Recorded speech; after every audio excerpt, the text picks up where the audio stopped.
This material is made available to you by or on behalf of the University of Melbourne under Section 113P of the Copyright Act 1968. It may be subject to copyright. For more information, visit the University Copyright website.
Okay, we're going to get started.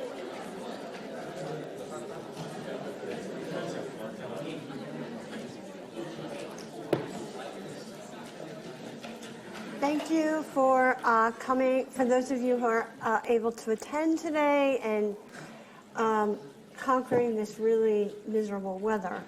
But hopefully spring will be here soon, I think this weekend.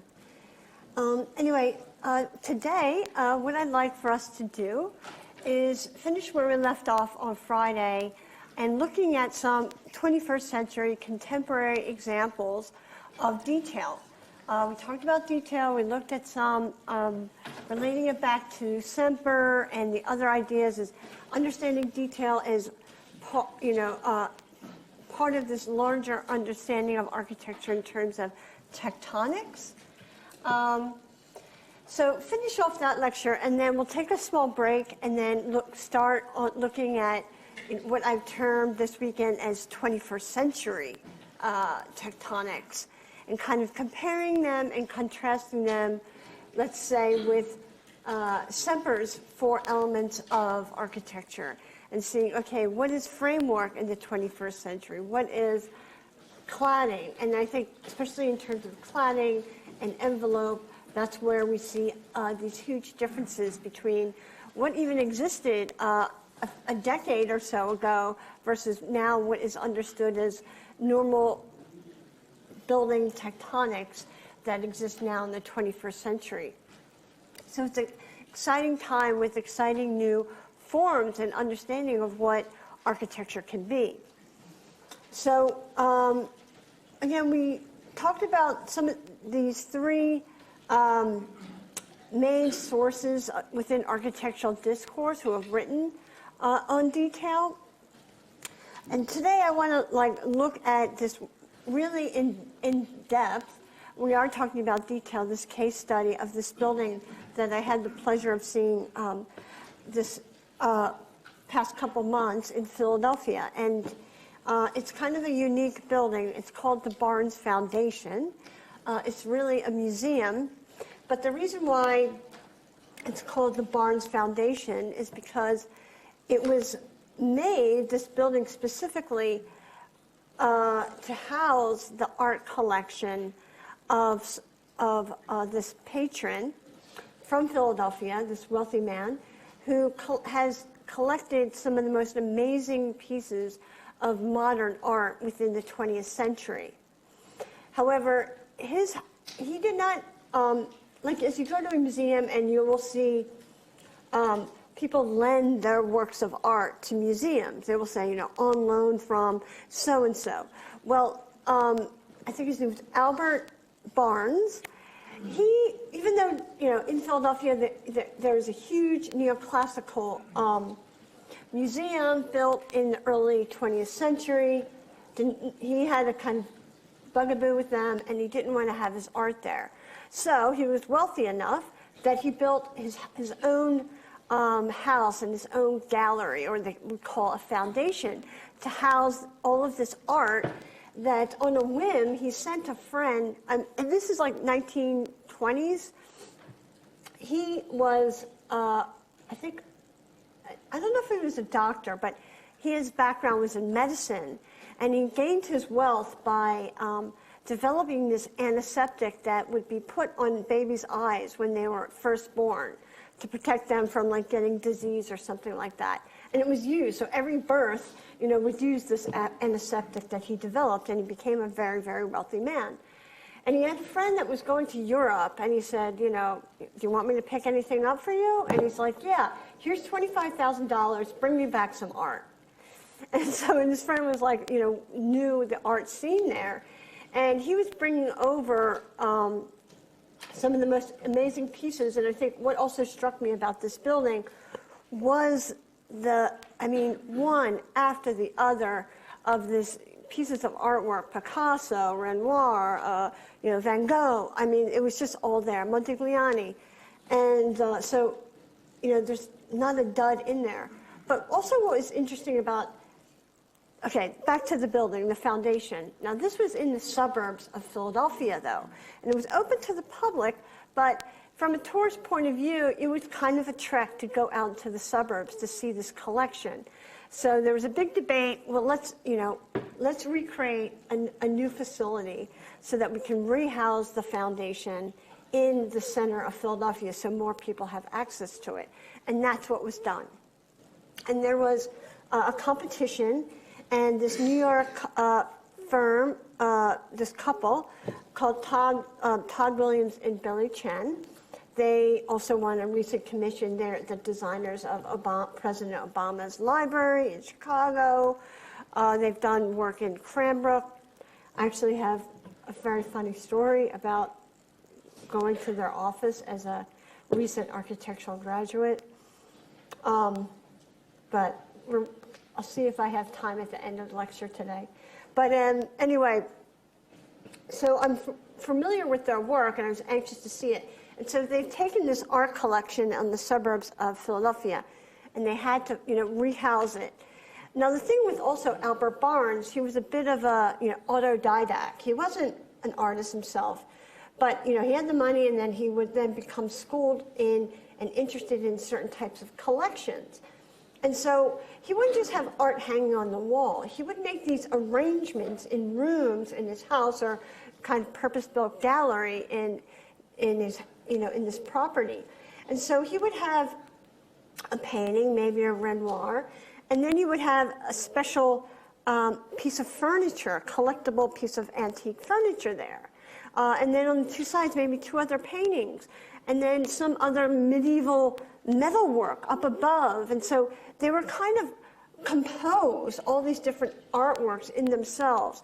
So it wasn't just a matter of doing a space and then just putting the art in there. You also had, these architects had to recreate a certain environment that type of curatorial and collecting sense of Albert Barnes was maintained, but not just do like a copy of this neoclassical house that had, and so I think Billy Chen and Todd Williams had kept this balance and created what for me is one of the most exquisite pieces of architecture and detailed architecture I've seen in a long time. So now it's along this major boulevard, Benjamin Franklin Parkway. We're looking at it where you would enter, and also the landscape architecture is also quite amazing. It's done by the landscape architect Laurie Olin, and he was able to, this is on a block. On one side, there's a busy parkway. In the back, there's like a Target parking lot. But when you walk into this block, into this space, even starting here in this walled area, you can't help but feel like it almost gets quieter and you walk into a different realm. So the kind of noise and commotion that's in any normal city seems to kind of melt away the more you get into. And there's this feeling of a garden and a sanctuary. To the north of this is another small museum, the Rodin Museum. And you can see their gardens from this outdoor space Here, this is a patio underneath this cantilevered light box.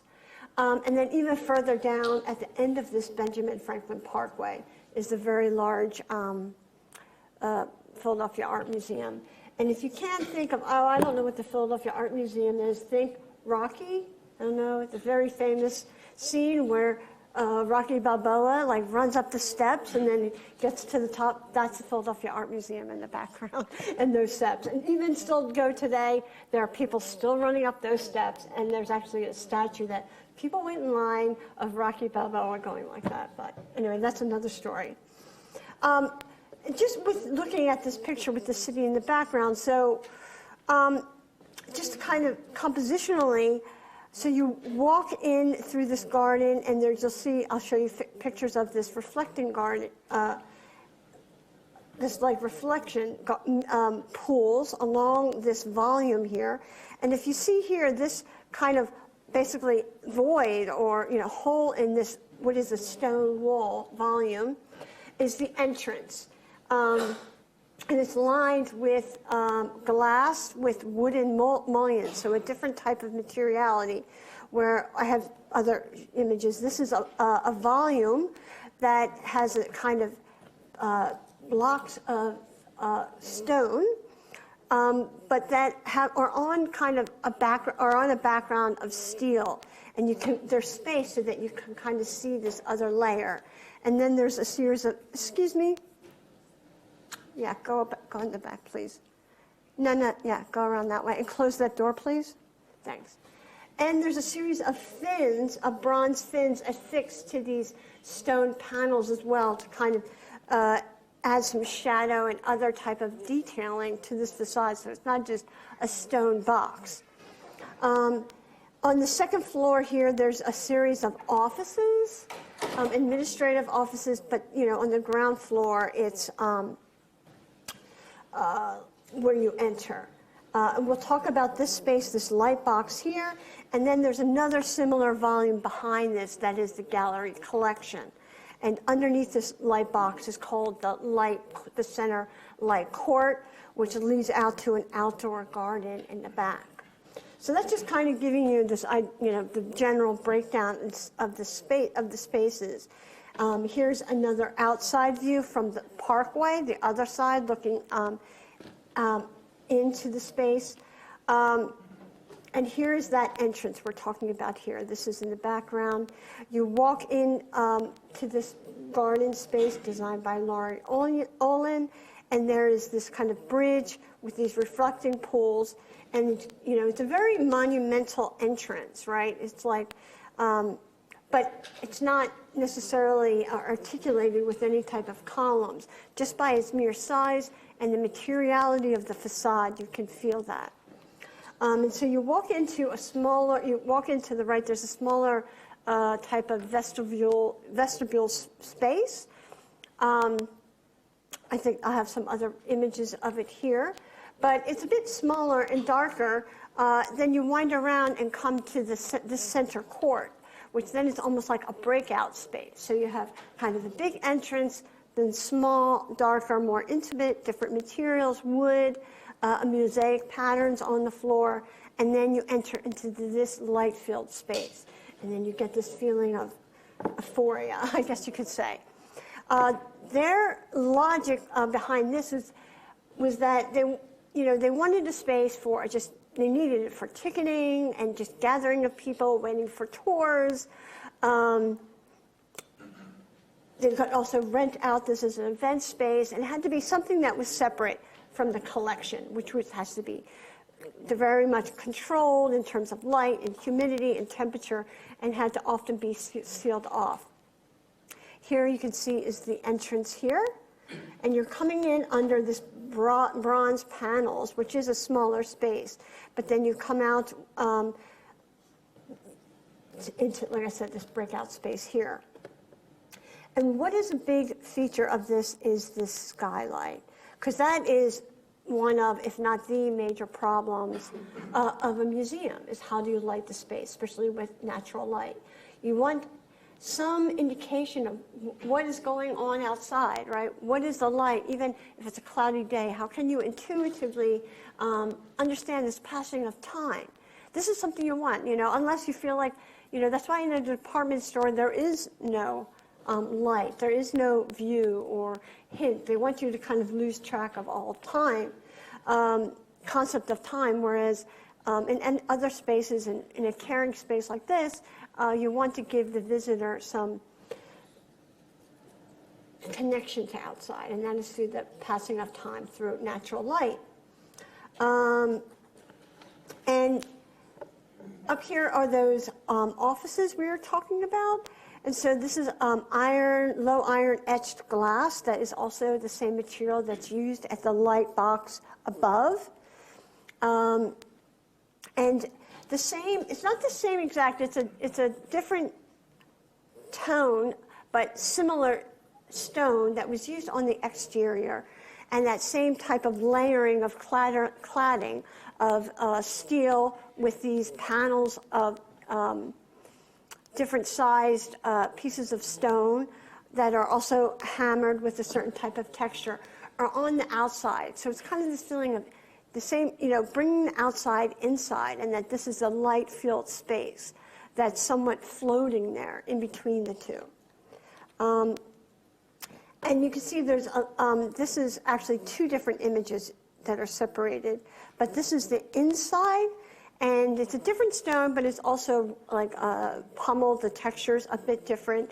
But here I just have this image, so you see this intersection of different materials, the kind of metal holding the etched glass, the wood, stone panels in the background. In the joint there, you can see, is not actually a joint. These stones do not touch, but there's different spaces, and you'll see different reasons why. It's not only compositional, but I think there's also functional reasons behind that.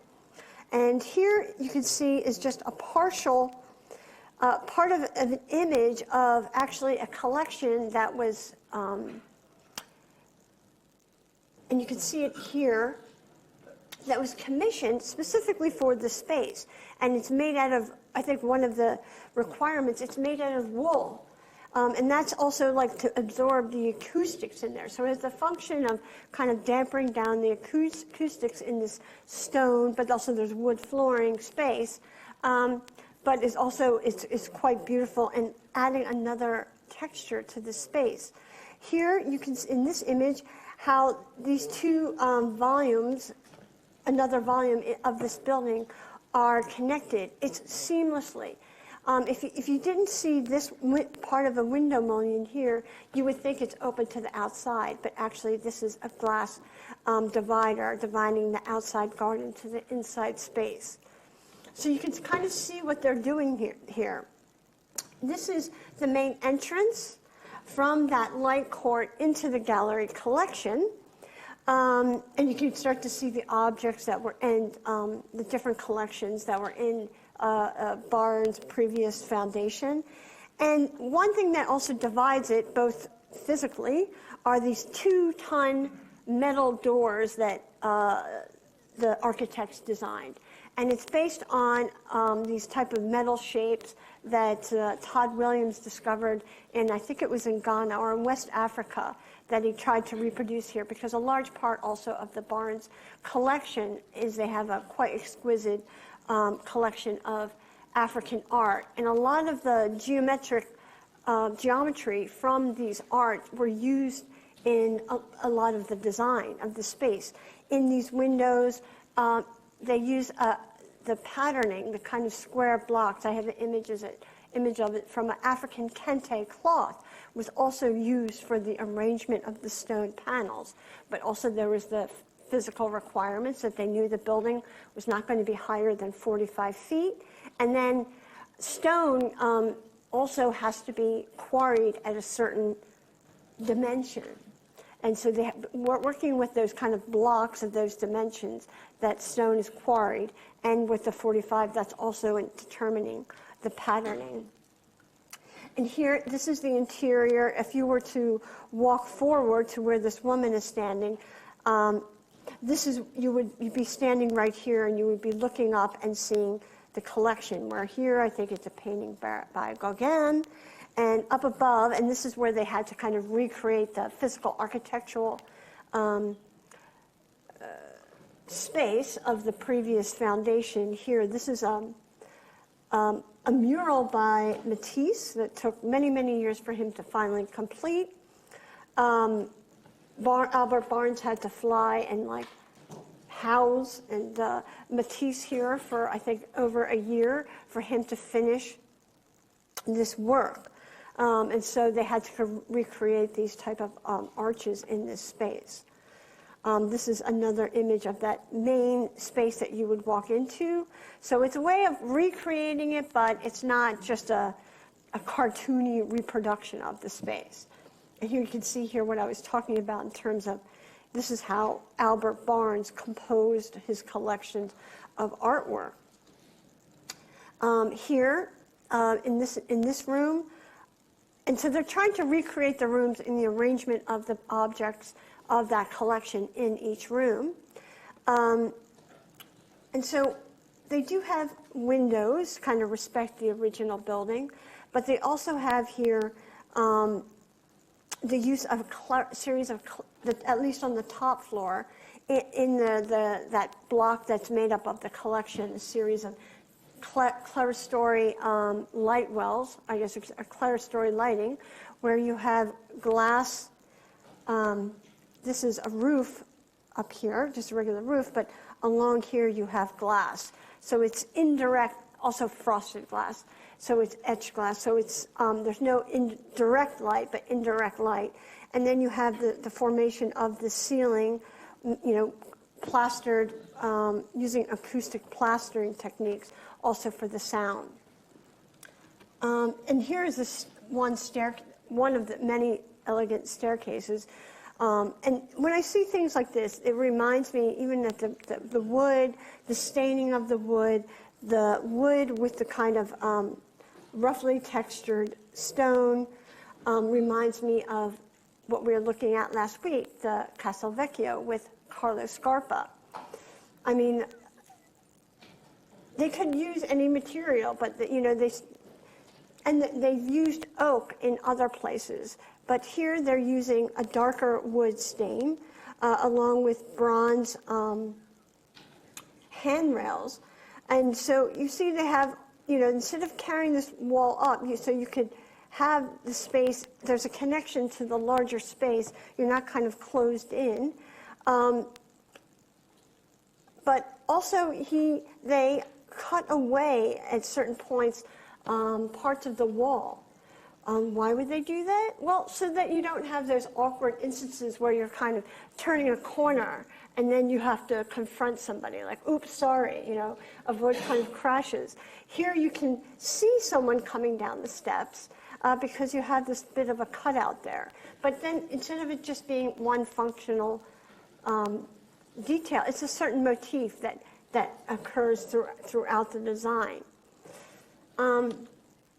Also, one thing that, if you're looking at this, is that in the collection spaces, they're true to the artwork and they're true to the collection.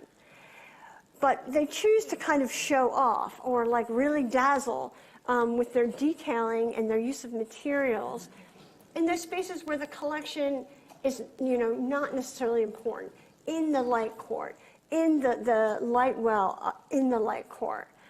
In the outside, how you enter. So it's also this kind of discernment of when to show off or kind of when to really put that labor into detailing and when to just hang back and let the art, be the main focus, not the architecture.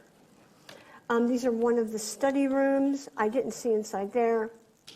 And here's like also one of the many accesses to gardens in this space. They actually talk about, I have a diagram here of, one moment, talk about a building in a garden and a garden in a building. I can't find it, I'm sure I'll come across it. but that is basically their kind of slogan or diagram for this building here. And they were looking, specifically have said, we were looking, that's what they enjoyed about visiting the Kahn's Kimball Art Building, which I'll show you images of, and that you can, many museums, once you enter, you're in this kind of container, and then the only time you can go outside is if you leave. There's very few opportunities, maybe at MoMA, or at least that's the way it used to be. They used to have a court that you could go outside and get a breath of fresh air. Kimball Art Museum, and this is something they wanted to recreate here, that you can go outside, but that there's not there's on the premises, there's moments where you can go into different smaller gardens.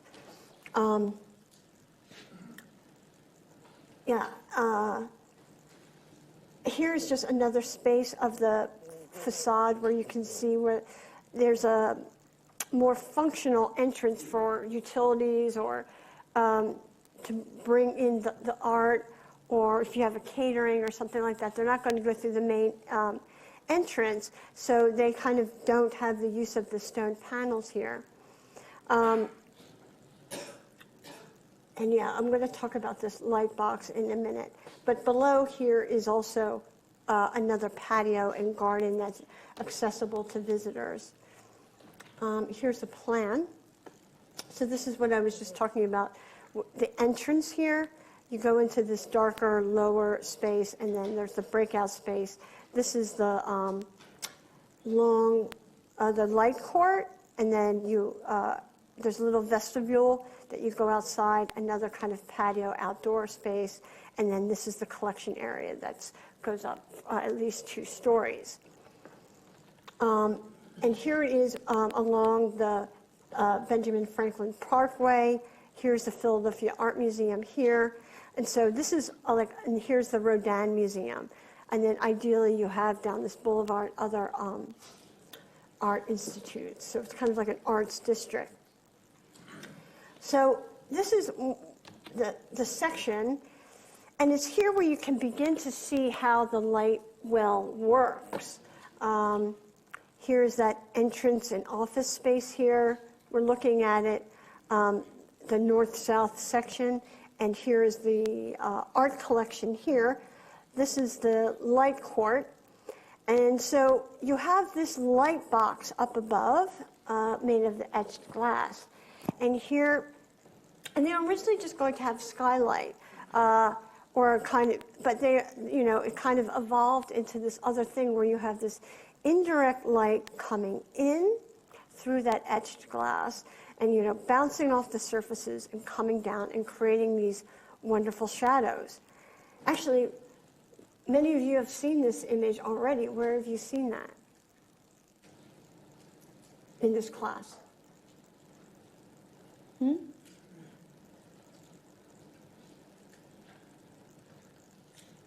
It's actually an image I took of the skylight. Is on the first cover of the syllabus, the subject outline for this class. So you've seen it already. And anyway, but it's you've seen it, that image taken during the day with natural light coming through. But at night, when there's no natural light, there's a fluorescent light here and here that then reflects off these surfaces and lights up that light box in the evening. I have to say, when I saw this section, I was quite surprised. I didn't understand really how they were getting that shape. But when you see it in section, it looks quite different than what I imagined it to be. But that's how they got that section. This is just another image of the entrance with the reflecting pool. And this is an image as you enter. There's also, within this little vestibule, there are windows into seeing, how you're into the other space. But when they want to block the view, they have the etched glass. But then you can kind of see to go downstairs where there's a cafe or something. That's also another interesting detail, in that it's kind of views to see where you're going to go, or block views that you don't want where people to go. And so this is looking outside after I've entered into the building.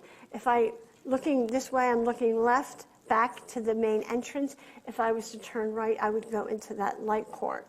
But that reflecting pool is not just there, they bring it under that arch. So this kind of also combining the inside and outside and making that line, it's not a very strict one, at least not visually. And here, this is just a reflecting pool. Now, I love the stairs, and this is, I think, where they shine in terms of detailing.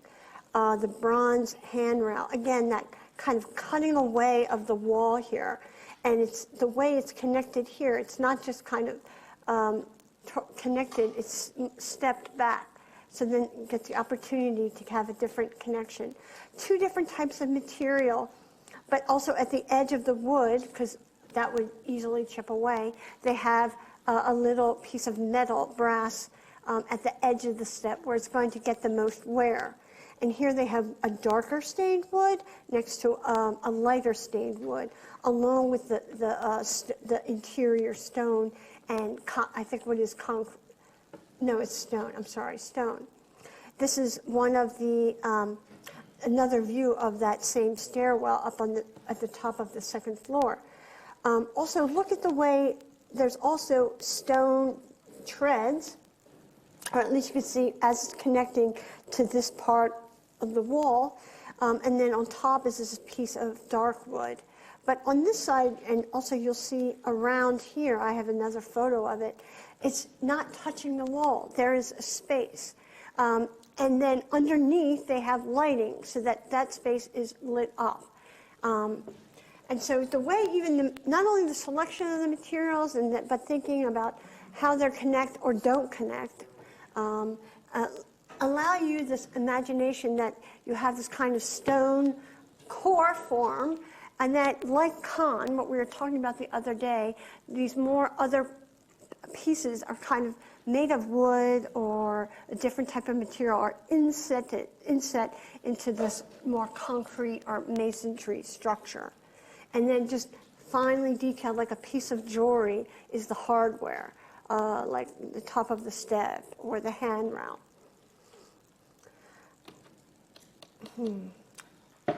This is just another image looking out. Here is an image, and this is where, to me, this functional aspect of using this steel first, this kind of, that's the rain-proof, with another layer of the stone. The stone gives it a sense of monumentality, allows it for different textures, also bringing the inside, outside. But when you have things like windows or openings, that allows, they kind of move that margin of the steel and allow more of that for the window to be there. Or here, when you have these kind of little things that you don't really think of when you're first designing, but you have to put in to meet code, a fire alarm, smoke detectors, light switches. And these, you don't have to attach these, things that are made out of plastic to a stone, but they're, semi-hidden, or at least, in a kind of secondary space that you can install in between these spaces. And, that takes a lot of forethought. Also, notice the stone doesn't come all the way down to the floor. I don't know if you can see there, but there's an outlet there. But also, whoever's cleaning that space, are they going to know that you really shouldn't use like the wet, dirty mop and brush it up against the stone, right? And so to kind of have that reveal, or having that stone stop above and not come to the ground. You're thinking about how it's going to be used, the space, how it's going to be maintained, how it's going to be cleaned. And knowing that if you have a wet mop up against stainless steel, it's not a big deal. But if against stone, it could ruin it, or you would need costly ways to clean it. Here's just another image of those materials all coming together in that light court. And here's an image of the stair again, and another stair cutting out. So if someone's walking around the stair, you can kind of see it. But it's also an interesting pattern, breaking up what is normal stair. Now, here is, I think, an interesting detail. This is in that light court. which extends underneath the light box out into a patio. They wanted to give the feeling of this continuous outdoor space, although part of it you're indoor and then you go outdoor, but actually the stones, the material, the forms stay the same with the exception of this basically curtain of glass. And you can see here it's just inset to the level of where the steel is behind. And the mullions are actually quite thin to let in the most amount of light to kind of have that delicate nature. But structurally, in order to do this, they had to have a beam hidden and recessed into the ceiling above. And so this glass curtain wall is basically hanging there, dividing the inside outside. And that's why, I mean, these are things, again, these details that have to be thought of way ahead of time to get that understanding of delicacy and kind of an almost invisibility between that inside and outside of that space. Sorry, that's just another image of it.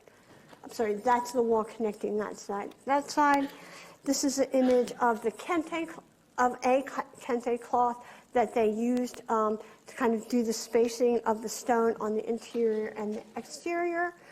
They also used different types of African textiles for the patterning of mosaics in the entrance lobby. Sorry, here, while we're talking about that light wall, this is a view from it down the court. And you can see here is clad in bronze metal is a vestibule to get to the outside. You can't just go through here. You have to go into this little vestibule and then outside just for air conditioning requirements and stuff like that, but also this little, what seems like a minimalist sculpture gives stability to that glass curtain wall as well. And it's up recessed into this. And so you see also this skylight here is copied on the outside as well. There's another one outside, encapsulated inside this light box. But also, let me just go back. I thought this was, when I was talking about the stairwell, you can see there's my toes here. But I did it on purpose to see that we're looking down. This is one of the landings of that stairwell. And, you know, there's a space, instead of, you know, detailing how they're going to touch, it's leaving a space so that you can see light between those two materials. And then also you can be standing in the collections part, but then looking out into the light court as well. And you can see here, this is the floor of the light court, which is in a herringbone pattern made of wood that was taken, that was reclaimed from the Coney Island boardwalk that was being rebuilt. So there's a bit of like reuse there. But that is also inset into the floor next to also a border of stone, as you can kind of see here. This is just some images of the type of art they had. Giorgio de Chirico, Vincent van Gogh. Sorry, I already showed that. And this is just an image of this light box and the structure at night. And you know, underneath here is, again, that other skylight, and there's a patio garden here. And unfortunately, I don't have an image of it in the slideshow, but also at the end of this axis is like a type of hearth, what they call a hearth. It's really just a gas-fired type of fireplace, but there's a beautiful gold mosaic tiles behind it, but it kind of gives it a destination to this axis as well. When it kind of draws you outside. And also if there's events and stuff like that, I'm sure it would be in use.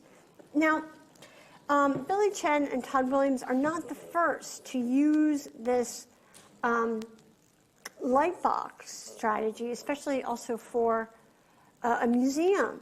One of the first case studies, I would say, that used this light box as a way to get diffuse light, especially a museum space, is this project by Stephen Hull Architects. It's an addition to an existing neoclassical museum called the Nelson Atkin Museum in Kansas City, Missouri. But he does a similar thing that they must have also taken inspiration from, and he uses these light boxes in a similar way. Here's the original existing museum, and let me first show you a diagram of his plan, which of course was done in watercolor. Well, here's a diagram of what's going on here, where this is the existing museum, and so part of his addition is underground and part of it is above ground. And above ground, you can see, is covered in light box, but a lot of it, and the way you even access those museum additions is on a lower, below the ground surface below. So these are almost seen as popping up in the landscape, minimalist structures. And what it also does, and I'll show you some images of this, is it has a type of ambiguity. He just doesn't do pancake like ground floor, first floor, second floor. He kind of takes, those levels and then submerges them. And so what would be necessarily like one floor, two floor, he kind of cuts away and at times has a double height space. So that even when you're underground, you have this double height space with the light box above letting light through. So you don't kind of get that, you don't feel like you're probably underground and get that kind of claustrophobic feeling. This is an image of that. And so the ground floor is up above, but, and you need wall space to have it underground, is not unheard of, but you don't want to feel like you're underground. And so this is, he uses this light box. This is with like polycarbonate plastic panels. It's not with glass, but he uses it as a way to bring, I feel, to make these underground spaces feel like you're above ground. Underground, though, allows for space to exhibit the art, but these light boxes and the polycarbonate kind of box on top is a way to let diffused natural light get down into these spaces. And so you not only have this wall, but you see here he even designs, they're not necessarily columns, but he designs these surfaces, these curved surfaces, to bring the light down into the space. Whether they work or not, I'm not really sure. But this is definitely, I would say, an inspiration for Billy Chen Todd Williams. But, oh, sorry. And so this is Hall's actual diagram, his initial diagram. Of course, he did these in watercolor, as he does. And he has a quote here from this museum, I imagine, where the soul has greater need of the ideal than of the real. So that's an interesting quote. But his also idea, he calls the stone, meaning the existing neoclassical, and the feather, which is his addition. And so he kind of has these kind of opposites. The old existing building is heavy. It was built in 1933. What does it say there? It was directed circulation, definitely go here, go here, go here. It was bounded, inward views are hermetic, imported, right? It was an imported neoclassical Beaux-Arts style, where he writes the feather, what he's going to design. It's light, and here he has 2002, but it was actually finished in 2007. But instead of heavy, it's light. Instead of directed circulation, it has open circulation. It's unbounded. The views are out into the landscape. And then there's a meshing of interior and exterior. And I would definitely say that's also what Williams and Chen were doing as well. Here are some images of it in his edition in the landscape. Here, this is the old building, and the addition here. And both of these architects, I would say, let me just go back. This is just another image of this curved feature bringing supposedly the light down into the space. And this is a site section, and you can say that's where a lot of this, the importance of a site section. I see a lot of students don't have them in their projects, but in a huge project like this, where a lot of it is even underground, hugely important how the visitor goes from one space to the next, the old and the new. And here is an actual plan of what is mostly underground space. And this is a model of what he's doing here and his use of the light box. Now, we saw the section of Todd Williams, Chen and Williams. Here, it's another type of maneuver where you have this structure, this kind of curved wall that was going to bring this natural light in. And then this is used as this kind of light veil, I guess, to kind of just an enclosure and cladding kind of over that space. But it's mediating the amount and the type of etched light that comes into that space. And so you have it coming in here in these upper floors, but then it also allows and it's guiding that natural light down into these lower floors that are actually underground. And so that was, he has stone in the feather, and I'm sure that's part of it. But I'm sure another goal of his project is how do you build a museum that is underground, but it doesn't feel like you're underground, and that's what this really amazing light detail does here. It's just another large image of that. Now, anyone who's designing a museum would have to know of and or study Kahn, right? He's like the master of not only of tectonics, we've already talked about detailing, but especially of light here. And one of his, masterpieces is this Kimball Art Museum. And, in terms of form, it's very simple. It's almost like these series of, silos, same shape. Of course, made out of two materials where this is, I think, poured reinforced concrete, kind of brute. But then in between, he uses stone. I think that might be travertine type of stone. So you kind of, this contrast of two masonry elements. The column, that's, it's like the concrete, the brute texture and appearance is going to take over also the majority of the structural load. And then what's going to fill in is this more elegant travertine stone, which we know is probably just, panels. It's like cladding. It's not actually load bearing. But he tells you this. He tells you this visually. How does he do this? Because in between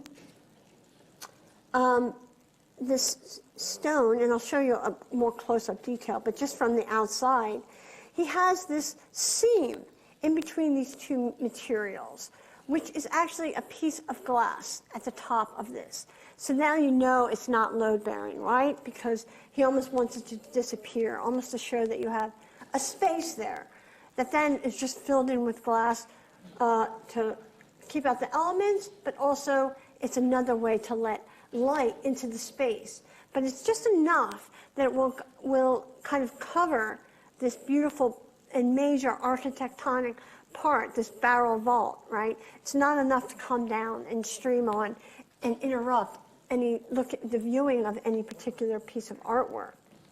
And I believe here there's also might be a gap. I'm not really sure. And again, a series of reflecting pools too, which not necessarily in this image, but I've seen images in that when the light shines down on this pool, and if there's a little bit of a breeze and ripple in the pond, and the light shining down, this all gets picked up on this wall. And you have all these light reflections, and this wall becomes animated. So that's also, can be just a totally another class, the use of water. It's not just something nice to look at, but how the light also hits the wall, then the water, and then what that reflection does to the architecture is also another interesting detail that will come and go depending on the weather, the light of day, the season. But here's anyway an interior view of that detail. And here you can see the glass. Now, this, you can tell by the lighting, either it was cloudy or there wasn't enough light, but supplemented also above here, and I'll show you, I have a drawing of it. There's also a skylight above, but this is curved so that the natural light kind of comes down on either side. But again, you don't see directly outside. There's this other metal light fixture that has more directed lighting on it. There's also another type of I guess you could say fluorescent light that in the evening that would then reflect onto this curved surface and come down as well. So you have a light fixture with a couple different types of lighting, indirect lighting, holding also direct lighting. It's also baffling natural lighting that's coming in. So this is, serving another big function. And here you see that light there. That's just another image of that. And here's Khan. One streak of light coming down in that space. And so I don't know if you can kind of see the detail here. There is a skylight above, and then the light would come down, reflect off of this metal fixture, and then down into this dome here, into the space. And even here, this is like an outdoor, barrel. And he has a wall behind it, but what does he do? It's offset. There's a little bit of space between the end of the building and that wall. Why? So he can let light wash down upon it. And so, it's something that would draw you to the end of that corridor, where normally, it would just be a dark corner of the building. But he doesn't allow for that by offsetting that other part of the building or that other wall. This is just another preliminary sketch. You can kind of see him thinking about what's going on and what is this type of joint here, and so on and so forth. Back to the Nelson Atkins Museum. And so, looking at Khan, I've already shown these pictures. Here's another reflecting pool. And I love this image because this is in Missouri. They have very cold winters. So,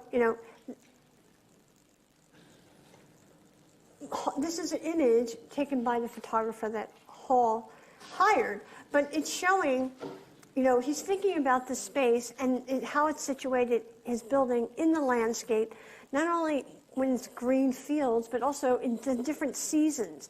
This building and how you experience it is also going to change. And that frozen ice of this reflecting pool, is reminiscent of that frosted etched glass in the light box that makes up basically what is above ground and what you see of the building. Here's another wonderful space showing you, here's the light box above, but you're, two floors down, and that light is getting there. So, quite monumental double height spaces that you're getting, feeling of openness and breaking out, natural light coming through, but you're underground. But that's okay because it doesn't feel like it because of the architecture that Hull has designed. That's just probably too light for us to see. And I'm not even sure you can enter the buildings from the ground level, which would be pretty interesting. Because then you would have to go into the older building and then enter from the ground below. I'm sure you probably can in some aspects, but I think it makes, for me, the building a lot more interesting. Here are just some images of it at night from above. Yeah, it looks like here you can enter the building from the ground level in some of those double height spaces. Quite dynamic. And so we're thinking of the building in relationship to the ground level. And that's what he's doing here. Okay, you've seen these images. Oh, there's that one. anyway, sorry. This is the image, the diagram I was looking at for the Barnes Foundation that Williams and Chen had done. A gallery and a garden, which was the existing foundation, and what they're trying to do, gardens and a gallery. Sorry, I thought these are just a little bit out of order. And sorry, if you just want to see what the original Barnes Foundation looked like, this was the image here. You know, again, that's also a foreign import. It's kind of Beaux-Arts inspired house, quite extravagant. And this is also what the individual rooms look like, which Chen and Williams were able to recreate. And now just one last thing. I think it was interesting, you know, like Diemer's reading that you had last week, and not only thinking about craft and detail, but, you know, who is doing this labor, you know, besides also the architect. For this project, Chen and Williams thought it would be a good idea to have a plaque on this building specifically for the laborers and the craftsmen who contributed to this building being built. And at the dedication, this is a sentence from part of Chen's, her speech, which I thought was really interesting. She says, you know, some of us work with our heads, and some of us work with our hands. But to have built this together, all of us here have worked with our hearts. And, you know, it's kind of this unspoken thing, usually. But I think, you know, there's something about the way something's detailed and care. And not only meaning and function, it's something that is intuitive and empathetic to the users, to say, look, I understand you're using this and you're going to see this every day, or you're going to touch this every day, and I'm going to put some care into that part of the building that's going to be a daily part of your life. I mean, we don't really talk about emotions. We don't talk about, as architects, putting your heart into something, but I'm glad this architect said it. Especially about this building, because I think it's quite self-evident. So for that, we will stop there and take a pause, a break, and then we'll start finish off where we left off, talking about tectonics, and then go into speaking about 21st century tectonics. We'll pause right now, just 5 minutes.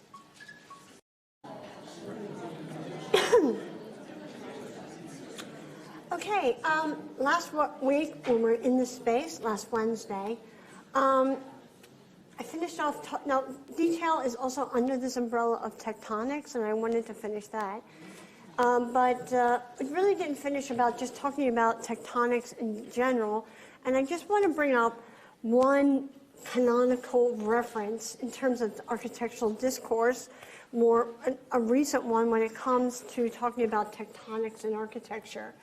I didn't assign it as a reading, but it's a reference, it's like all the time, as the text on architectural tectonics. Although I don't think it has much to tell us about necessarily 21st century architectonics. This was a moment, I guess you could say, at the height of postmodern architecture. So that's why I didn't assign it as a reading, because it's not really indicative of anything 21st century. But in case if you read something about tectonics and then refer to Frampton, you kind of need to know about it. So I'll just tell you about it and explain what is this argument about, or at least the chapter that's most talked about in this book. Some people love Frampton. He's an architectural historian at Columbia, originally from the UK. Whatever. Because I think some things of his are easier to read than others. And I think, we're talking about architecture.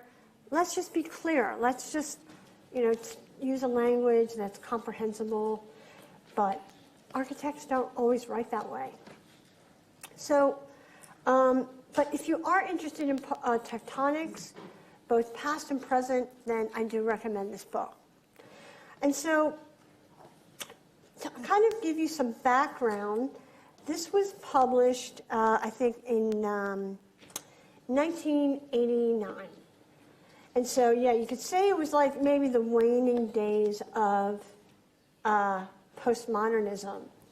And Frampton was part of a group, though, along with Foscari and Gregotti and some others, that were, as a way to counter, the Venturis and, the duck and decorated shed or some other type forms of postmodern architecture. It was kind of saying, wait a minute, let's look back to what architecture is really about. Let's forget all this stuff, this architecture of postmodernism that's really just about the surface, some kind of, they didn't buy this argument of architecture as a sign or as a decorated shed. And they felt, it was kind of a diminishing of architecture. So it was kind of a rear guard argument, not an avant-garde, because they're saying, let's go and look back.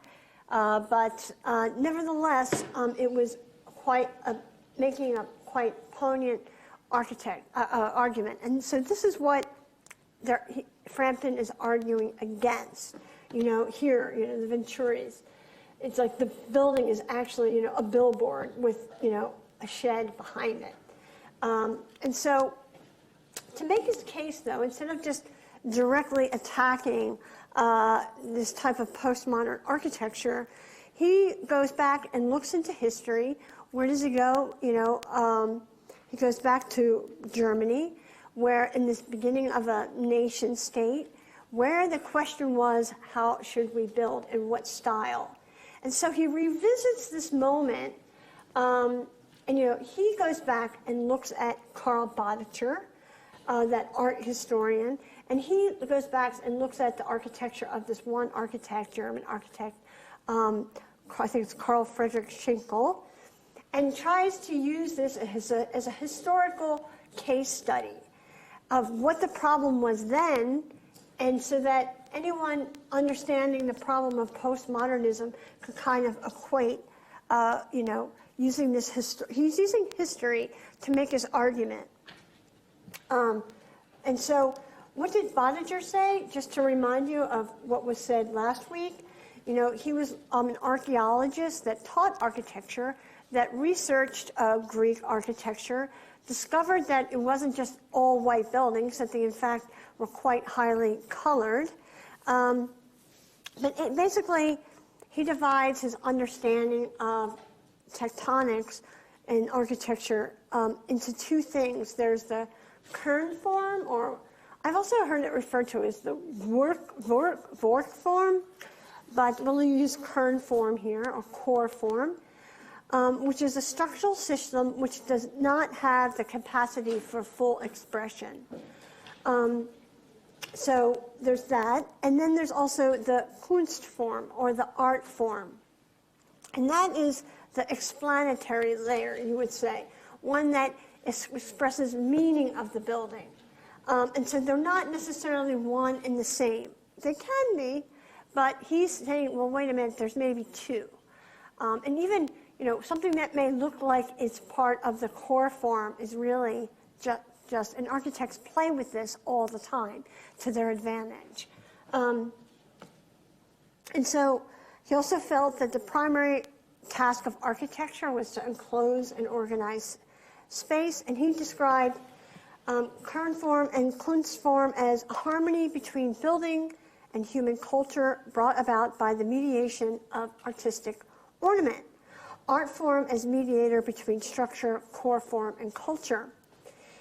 And so Frampton, looking at this, in the 1980s in New York, says, okay, I'm going to use this and really examine the work of Schinkel and use this historical case study to kind of make a case against this representational type of postmodern architecture.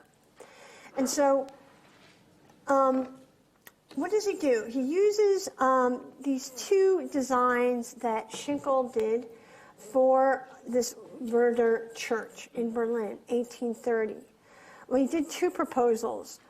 One was based on like a neoclassical style, and he examines and writes about that. And another one was on a neo-Gothic style. So same architect, same brief, same project, but done in two different styles. Now, we know Schinkel, and he also goes and talks into the other work of Schinkel. This was perhaps the one building that was done that's, kind of established Schinkel and his architecture and his style of architecture as the new style of this new Prussian state. This is the Altes Museum in Berlin. And you can see here it's made up of neoclassical elements, coffered ceiling, Corinthian columns. So anyway, back to this example that Frampton talks about to exemplify the difference between, and he's now juxtaposing this, an architecture that's based on core form and one that's based on Kunstform. And so what he's saying is that Frampton, is that the Werder Church, as you can see here by Schinkel, that was done in the neo-Gothic style, is more representative of the Kern form. Because like with the Gothic architecture especially, the structure you see, even though it is can still be quite expressive, is also the structure. They're one and the same. Whereas the kind of bad guy, the kind of, villain in his story, or the one that represented, postmodern architecture for Frampton, the neoclassical one was structure that then just had kind of this neoclassical fixtures and cladding above the style. It's just, there was no integrity to the style. It was just something that was added on, and it was totally separate from the structure. And you can kind of, here you could see in plan the different structure where in neo-Gothic or Gothic architecture, the structure, the tectonics is both structure and ornament. And there's an integrity, and you can see the kind of structural loads happening in the tectonic expression, whereas in the neoclassical, not so much. And here are like two perspectives of the interiors of that space, where here you have the neoclassical and just this kind of stuck-on decoration, and whereas for Frampton, the neoclassical, neo-Gothic, you have the Kern form. And so also looking at these two examples of Schinkel in these two different styles, Frampton makes these certain dialectics, right? These kind of comparisons of these two type, of Kern form versus Kunstform, art form versus core form. And so through this case study, one is expressionist, the art form, and the other is rationalist, the core form. One is form, the other is content. One is ideal, the other is rational. One is ontological, right? We know what that means. It embodies what a structure is. Where the other one is representational. It's what a structure looks like or what it symbolizes, but it's not the actual structure, right? Think the Hall of Fame building, right? It's of Venturi Scott Brown. Tectonic system versus a cladding or a stylistic building. Rear guard versus avant-garde. Kern form versus Kunstform or decorative cladding. And heavy stereotomics, amassing, right, of volumes versus light tectonics. And so that was his study there.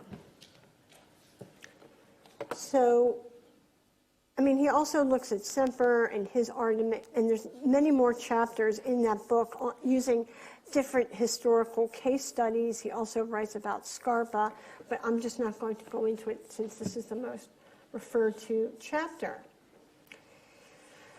So, now going forward, let's just review a little bit of what we talked about last week, right? We also talked about Semper and his 4 elements of architecture. The joint, which is the basic unit of a textile, is the essential element of built form. And then also the first wall was a textile itself. And you can almost see like how, we still use, references to textiles in architecture, right? What is this building? This is a horrendous building by John Portman. But at the time, it was kind of a big deal. And you have this building made out of what? A curtain wall. If you think about it, it's made out of, using curtain, it's not made out of fabric, but, it is a wall that is hung like a textile, like a curtain. And, it's still used today and played out. So even this just kind of thought concept is very similar. And then also Semper made these important distinctions within construction. Use the backspace. There's the tectonic, the assemblage of different parts, the stereotomic, this use of heavy masses, volume components, and the detail joint. Now we've already looked at the detail, and the reason why I'm going over these elements is because I want to use that similar criteria going forward, looking at 21st century architecture. We already looked at that. Paxton's, that's assemblage. The Hennebeek system, the first invention of reinforced concrete, and how that would begin to create opportunities to even transform space and even transform normal typologies of space that we understood since the beginning of architecture, such as what a theater can be. How can the theater be large, increase for the masses, but also be column-free, at least from the point where the audience sees the stage and stuff like that. So these new technologies creating new tectonic, new possibilities of space. And then just to review, one of my favorite examples of, say, the height of tectonics, again, another Kahn building with his Exeter Library here. And just reinforcing my idea or analysis of Kahn is that exactly when you expect kind of a heavy buildup of structure or a stereotomic mass, even though he's using kind of old and tried and true and ancient materials like stone, masonry, reinforced concrete, brick, and wood, he's using the best of these new structural systems to create these kind of tensions, right? So like, what are you talking about, Anne-Marie? Well, this is what I'm talking about here. If you look at this building, looks like at first glimpse office, your traditional brick building. But just when you would imagine where columns would go, right, in the 4 corners, what does Kahn do but then slice them off at all 4 corners? And then, so you can almost see that the structure is not, the facade is not the main structure of this building. So that he's almost saying, okay, it does look like masonry, but you can kind of see up here the thinness of the facade, but this is just a facade. It's not the main structure of this building. As you can kind of see here. Of course, it's holding up itself, but also you have the poured concrete, reinforced, heavy structure inside the building, as you can kind of see here also in this section. And he does, but how does that kind of brick facade stand up on its own? Well, it's basically a double wall here. But he leaves enough room to have circulation space in this wall and room for little individual study carrels, which are made out of wood, and which also contain the windows as well. And these are almost designed as kind of one wooden unit or module that then is inserted into this more heavy stereotomic mass. Let's see some other images of that, right? Here is like the main structure. Here, this kind of brute, raw, reinforced concrete. And then some of the other smaller details that people are going to really interact with and touch, smaller scale, are softer, warmer, made out of wood. And here, this is the carrels I'm talking about here. These are, they have the windows above and below, but then they're, made of one thing, so that these are individually probably prefabricated and then brought to the site. But also, wait a minute, these are also not exactly the same. These are all different sizes. How is that? Because I'll show you on the facade, there is a bit of expression. Sorry, I have to jump around here. At the bottom, where you do need more strength, structural load, because it's holding, it's wider. And then as you get up, slowly, slowly, slowly, these like pillars, or these part of the facade, get thinner. But then also these modules, these kind of wooden inserts with the windows and the carrels are getting larger and larger. And so there is structural tectonic expression here going on in the facade. Here, this is just that, almost as if it's like a double-walled facade here, where this is the facade to the outside, and then another series of indoor brick columns, working with this reinforced concrete. In the center atrium space, underneath where used to be this card catalog system, is a clerestory window that also he's always showing off, like letting natural light come in to show off the structural feats or tectonic feats that he wants to show off. And here, and I'm totally convinced he's looking at Japanese tea rooms, even though this is made out of concrete and not wood, he has the clerestory coming in and natural light shining on this structure going down below. This is just the images. I'm sure you've all seen this case study before, but just showing how how Kahn is using tectonic expression, as a real means for what is basically a rectangular building. But then when you go inside, you see it's this, using concrete where he wants concrete, to have this large circular opening. In the background, inserting these pieces of wood in light carrels, wooden frames, hand railings, and so on and so forth. This is just the ground floor. Oh, this is the Yoshijima house in Takayama, where I believe this is a precedent that Kahn very may well have been influenced, where up above there's the clerestory lighting coming down, and kind of you can see this is made out of wood, though. It's certainly a different type of tectonic. Okay, finally getting to the new tectonics. So I'm going to try to see if we can do these kind of comparisons or still use this as a criteria for looking at 21st century architecture. The hardest one is going to be the hearth, and I don't know if we'll get to that. But let's look at today framework and possible cladding, and then hopefully on Friday on earthwork. But also look at it in terms of what we have in the subject outline. Especially when we're looking at cladding, looking at surfaces and envelopes, and what I'm talking about when we're saying folds and blobs. That's a reference to some architectural works in architectural discourse.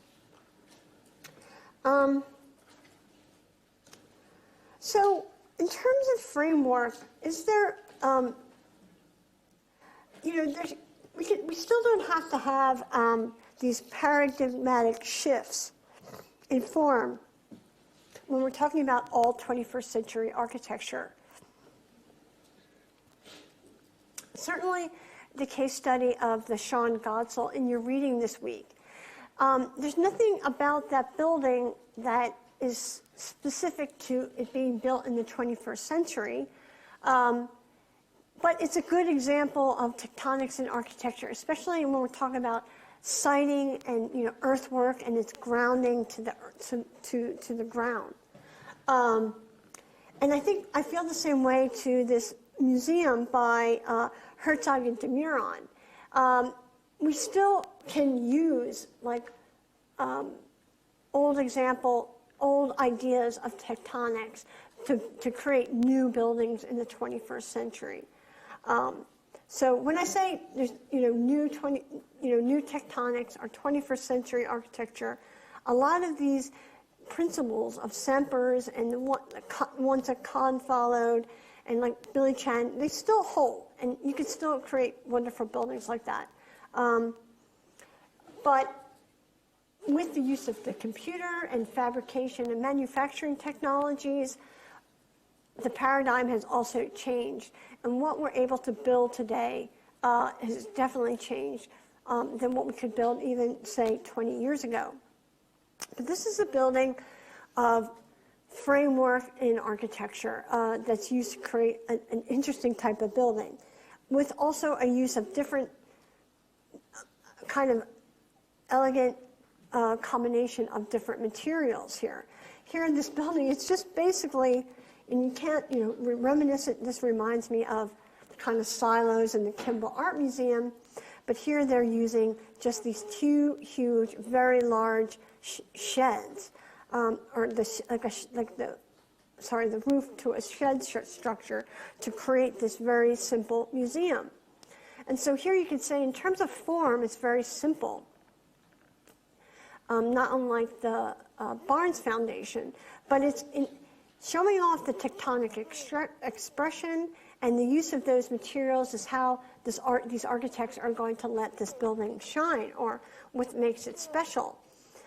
Because the roof communicates a certain type of shed. You would expect wood, but when you get up close, you begin to see that, wait a minute, this is reinforced concrete. But also built into that wall is this little bench that goes the length of this museum. You can also then begin to see the structure. Wait a minute, this almost looks like in the way they have this white wall here, it makes what is usually a structural element, reinforced concrete, look as if it's a type of cladding. And then right above, you see this steel I-beam, in which then wooden timbers are above. So it's almost this, I guess you could say, ambiguity of materials, and what you would usually see, maybe wood as cladding and concrete as structure, or vice versa, or this kind of combination of them all in one place that makes this, I think, a curious building. And the actual form, the spatial form, is quite simple. But, it's like the roof. This is where they're also going to show off. This is where they're going to put their detailing and interesting use of materials. Here are just some other views. The underside of the roof, that's something we never even think of. But here it's one of the more, since this building is all about roof, one of the interesting aspects, and it's something that's not going to necessarily conflict with viewing the art, right? Because the art is right in front of you, but you then to also look up, we have the reflected ceiling plan and the roof that's going to add to the architectural tectonic expression.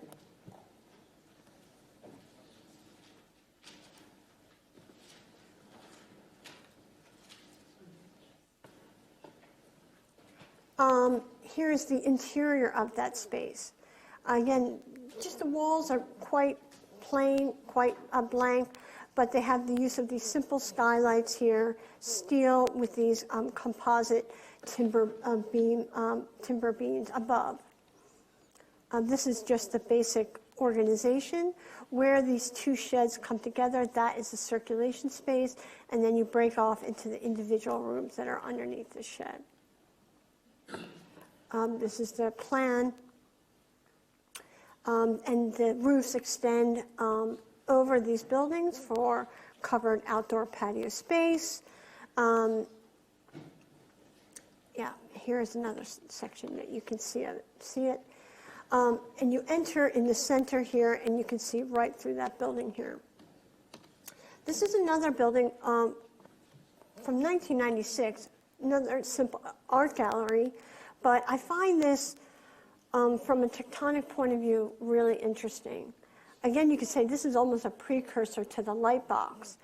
But what you have here is, it seems to defy, again, like this kind, what you usually expect for a building, right? For the masonry or the heavy, solid part of the building to be on the ground floor. But what you have here is the light, the glass on the bottom. Then you have this kind of heavy masonry component, and then light up above. And so it's just contradicting these kind of sensitivities, but in an interesting and a good way. And the reason why they can do it is because, this isn't structural glass, but of course, since we know, as we're architects, the structure is behind the glass. But it's just not letting you see it. And it's giving you this impression, though, that if it's masonry, how is this touching the ground? But this is not acting structural. It's just adding as a type of cladding, where the real structure is behind all of this, right? We know this because, right, Le Corbusier and free plan, that the structure, even if it's masonry, doesn't have to be on the outside, doesn't have to be also part of the cladding. With the free plan, the structure and the cladding are not one, which was always the case, before you would have, reinforced concrete or steel and beam construction. And so that creates, a very interesting tension. This is just some views of the interior space and the effects of that light coming in on both the ground and the top floor. Now, one attempt, I guess you could say, to revolutionize architecture for the 21st century. Oh, sorry. Sometimes if the labels are not here, but anyway, go back to what I was saying. One group of architects that are trying to revolutionize architecture for the 21st century is this group of architects called Kiernan Timberlake, and I believe they're from Philadelphia in the US. And they wrote a manifesto about basically relooking at methods of fabrication and saying, look, this is, how, in their book, this is how things were made, products were manufactured in the 20th century. We had the singular craft, the assembly line, the modularization, especially in the auto industry. And there's been advances in this type of manufacturing and industry. But when we look at architecture, nothing has changed. Nothing has changed. I mean, and this is their claim. We're still working on this model in terms of manufacturing that was, in industry was equivalent to the 1900s. And this is what they're trying to say is much like the argument of my lecture a couple of weeks ago that we should look to the automobile industry and the aeronautical industry and see how things are made and see if we can transfer some of that technology or transfer some of that knowledge and technology. And so, is it looking at this architecture as this bespoke, custom-made, unique spark of genius? Or do we begin understanding it as a product? And that as a product, or like a car, that we should give it, a certain type of standards in terms of the way it's manufactured and it can be, and value engineered like a car, and also be based and assessed according to performance criteria as well. So, maybe we're always saying, oh, we really shouldn't think of architecture as a product, or it's this kind of really commercialized endeavor. And they're saying, no, let's look at it like a product, because this current way is helping us progress as a discipline. Let's look at it as a product with all the abilities that maybe technology can offer. And one way to kind of, they had put out this book. I will have the name of the book on our lecture notes. Sorry, I don't have it as the label didn't show up. But anyway, so they had their book came out with this kind of professing of this new way. And then they kind of produced a building. This is the Lalibali House, which is actually one of the houses by one of the partners, Kieran and Timberlake. I'm not really sure which one. And so they decided, we're going to make, prefabrication existed before this house, which was built in 2007. But they said, we're going to make this house totally in a factory, but it's a one-off, and we're going to make it in a factory and assemble it on site. And so, this is also the beginning of one of the first beginnings of BIM going mainstream. And so they designed this system where also the system so that would be built, and all of this was built in a factory. One of the problems that would usually come up in using prefabrication was like, what about the systems? What about the plumbing? What about the electrical? Someone will certainly have to come in and do that. No, all of that was built into these prefab panels with these connectors. And so only someone that was, in this group, that team that was installing or assembling this house, there was just a series of connectors that they had to connect. So not only connecting the panels to the structure, but also the systems together. Now, this was a vacation house, though, mind you. Here are just some images of it being built. Now, to do this, they do have to build a system. It can't be just one-off. But it was a system so that could be reconfigured into different bespoke designs. So there is a bit of, other design involved once they design the actual system. This is just an exploded axon of those panels showing, the heating, the plumbing, the structural, and this is just an image of it being built in the factory. This kind of being built on site, where they would have this frame assembly structure and then the panels with these systems in between. So that's one example. Now, it really hasn't taken off. That was something that was endeavored.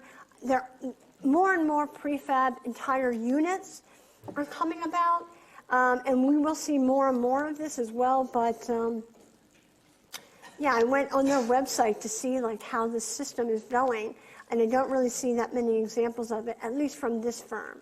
But this idea of a factory-made architecture is problematic because of labor and union issues.